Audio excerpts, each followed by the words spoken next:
What's up guys, and welcome back to another F1 2019 video, and today we are starting our very first challenge video on the game.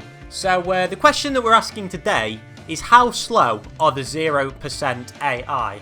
If you guys don't know, the 0% AI are basically the worst possible on the game, and we're going to find out exactly how slow they are. And we're going to do that by driving the Williams. So we're here at Monaco. We're going to do a 5-lap race with George Russell in the Williams, of course. As you all well know, Williams by far and away the worst car in this game and on the grid in 2019. And the aim is to try and win here at Monaco by overtaking everybody and making a pit stop in a 5-lap race. So we're giving ourselves quite a handicap. I mean, the car is enough of a handicap, but we'll see what we can do.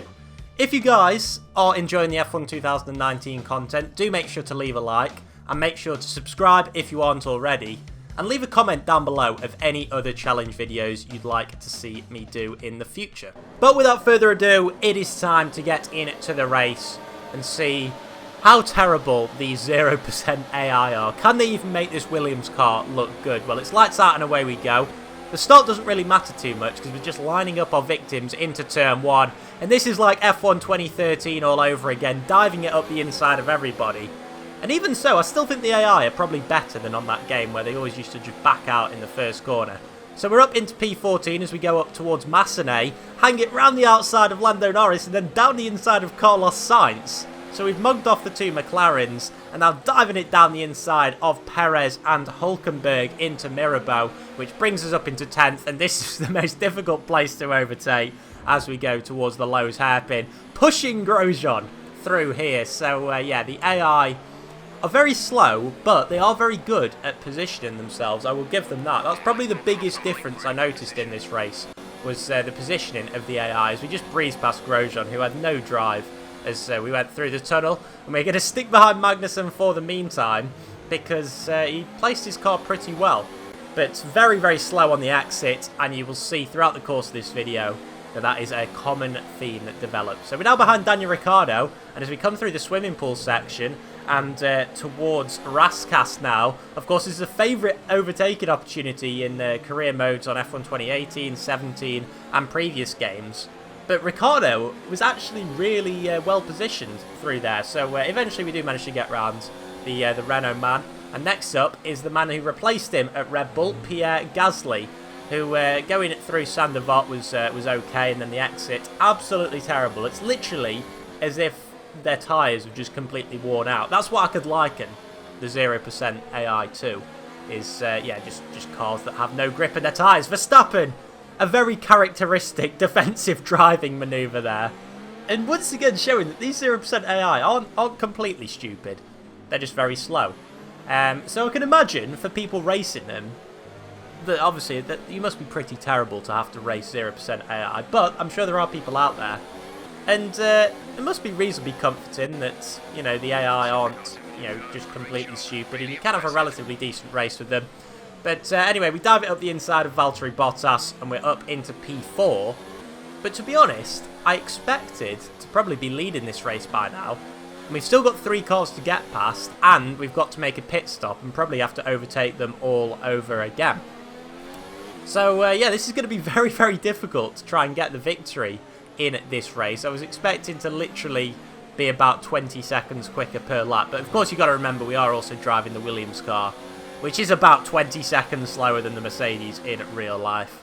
I may be exaggerating a little bit, but nonetheless, we've seen a fastest lap from a Williams car. We get past Hamilton, we get past Leclerc, and now it is just Sebastian Vettel between ourselves and the lead of this Monaco Grand Prix. I've got to say, this is the first time I actually drove the Williams car on this game. It is terrible to drive, but we somehow managed to position it down the inside of Sebastian Vettel at Mirabeau.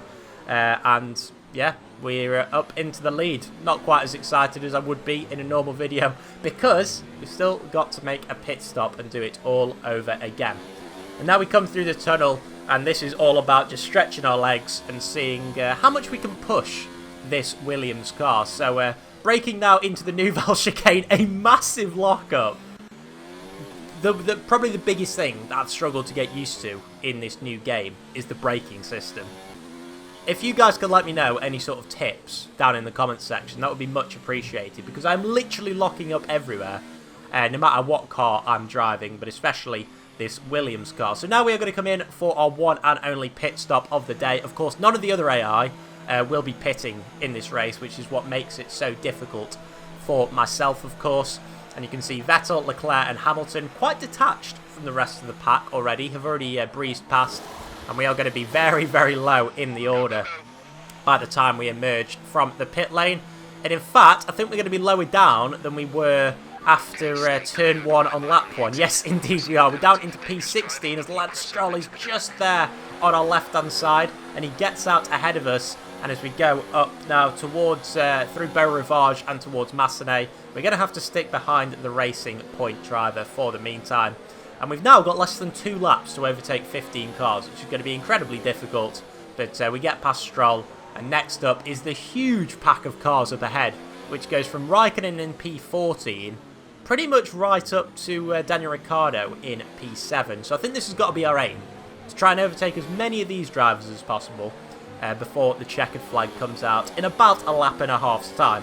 So going through the tunnel now, on the run to the Nouvelle chicane, eyeing up Kimi Raikkonen, should be an easy move. Yes, it is indeed. So up into P14, and next up is Lando Norris, the man that we actually overtook on lap 1 at turn 3 at Massenet. And it's lap 4, and we are back behind him again. And just look at that, we're hustling the Brits gearbox. Of course, George Russell and Lando Norris fought it out for the F2 title in real life in 2018.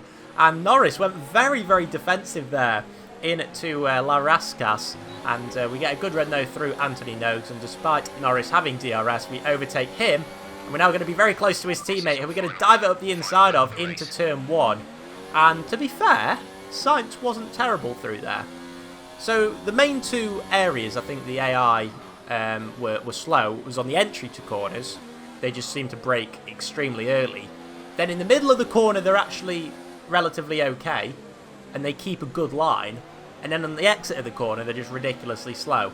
But yeah, the lines that they're taking mean that it's basically impossible to overtake them into the hairpin. It's just so frustrating, because obviously Monaco in real life is very difficult to overtake, notoriously. But I really do think Codemasters have actually modelled it quite well this year, because in the past it's been a little bit too easy maybe to overtake in career modes, as we absolutely dive on down the inside of Hulkenberg there. But, you know, that was the sort of move that you used to be able to pull off on Legend AI on, like, F1 2014, 2015. Now it seems a lot more difficult as we somehow overtake Grosjean there through the swimming pool chicane. But up into P9, and we've now only got a couple of corners left. So we've got Kevin Magnussen and Daniel Ricciardo up ahead. Can we get a good exit? Yes, we can. So we get ahead of Magnussen. Not quite Daniel Ricciardo, but still up to P8. Which means that this 0% AI isn't necessarily as terrible as you think. Either that, or I'm just not very good at the F1 games. Probably a bit of both, to be fair. So if any of you guys want to try this challenge, then do let me know. Obviously, I've tended to do that with my challenges in the past, where I've let you guys do it. You've linked it to me on Twitter, and yeah, it's always good to see those sort of videos. But nonetheless, you can see that we're about 4 seconds quicker than the AI per lap, which you know, I usually race on about 100%, 105% AI, which shows they're not actually that terrible. But if you have enjoyed this video, guys, and you want to see me do more challenges, then do leave a like down below. And I'll catch you guys in my next video. Do take care. But until then, bye-bye.